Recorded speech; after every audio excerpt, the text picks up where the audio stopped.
Timu ya Kampala Capital State Authority enkyaleero ewutudde ttiimu ya Hope Doves FC eri mu Big League goolo 4-0 omupiira gw'omukwano mu kaweefube w'okwenyweza ng'erwanira ekikopo kya Azam sizoni eno. Goolo za KCCA ziteebeddwa abazannyi okubadde Farouk Matovu, Paul Muchwelezi, Serunkuuma ne Aiko. Oluvannyuma lw'abazannyi ba KCCA basatu okutwalibwa mu ttiimu y'eggwanga egenze Comoros, omumyuka w'omutendesi Sam Musimbo agamba Mugumba agenda kukola kyonna ekisoboka okuwangula ekikopo kino. Mu batwalidde kuliko Ivan Ntege, Mutyaba Muzamiru ne Joseph Ochaya. Obunafu bwaffe bubadde mu kuteeba goolo tetunnaziteeba bulungi nga bwe twagala, naye ng'ate amaanyi gaffe tegali mu kinoomu, amaanyi gaffe gali mu ttiimu ekolera wamu nga ttiimu okuva goolokipa okutuuka ku namba 11.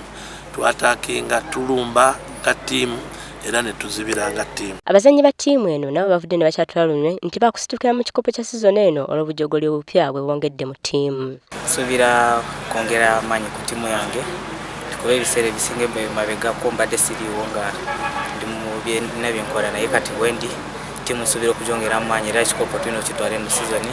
I'd been training with the team and we had good training and the players were committed, so I have no doubt.